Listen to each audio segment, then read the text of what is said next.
I'm joined now by Neysun Mahboubi. He's a research scholar at the Center for the Study of Contemporary China. First, I want to get your take on Ambassador Qin Gang's remarks. What did you make of it? So I was actually on stage for it. I just saw he tweeted out a photo of it, and you can see my photo on it. So I was paying very close attention. And the first thing I want to say is just that I really admire the fact that he's been so active in reaching out to various American constituencies since he took office. I know he did a closed-door meeting with the National Committee on U.S.-China Relations recently, which he tweeted out. He did this meeting today, which was a bigger audience and more public.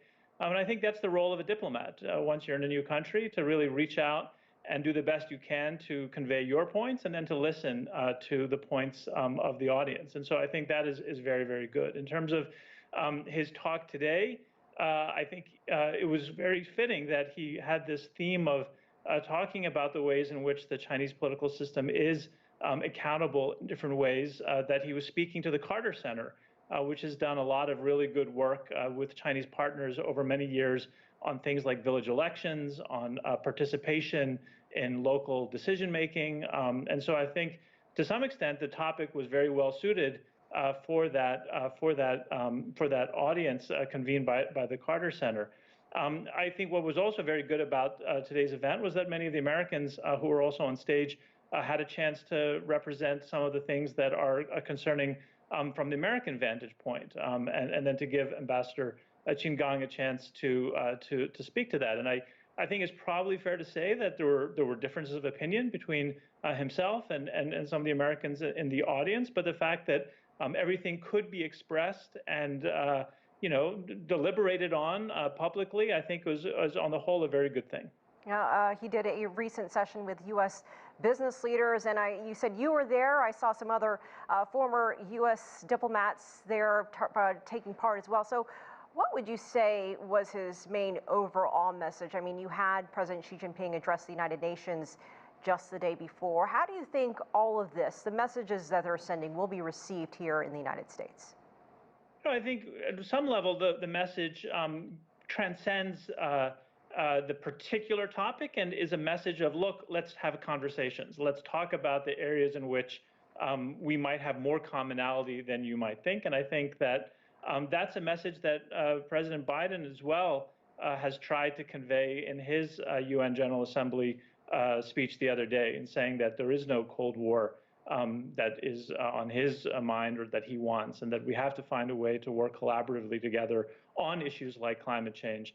As you know, just not only did President Xi Jinping make this very dramatic announcement the other day that China will no longer build coal power plants in countries through the Belt and Road Initiative, but John Kerry, the president's climate envoy, said very positive things about that when he was interviewed about it. So you do see these sprouts here and there of efforts going all the way up to the very top leadership to try to find some areas where we can speak about collaboration or cooperation. But of course, this is all happening within a wider environment in which there is a lot of tension. And I don't think, unfortunately, perhaps from some views, that these sprouts of optimism will completely do away with all the surrounding areas in which there are real and legitimate disagreements between the two sides. Yeah, the two presidents held a phone conversation not that long ago. So you talk about tensions. How much work then needs to be done in this bilateral relationship? Because they are far apart on some issues, and some would say even farther than the previous U.S. administration. Do you think that we could see a little more progress ahead of the G20 and COP26 coming up here soon? Well, certainly the fact that they seem to be speaking from the same hymnal when it comes to climate is a good sign for what may be happening at the COP26 meeting in 6 weeks. More broadly, it does seem as if the Biden administration, from their standpoint, is trying to walk this line of maintaining a posture of competitiveness across a number of different areas, including the possibility of a new round of tariffs, including this new CGTN AUKUS deal that was announced, but then also find areas of potential cooperation.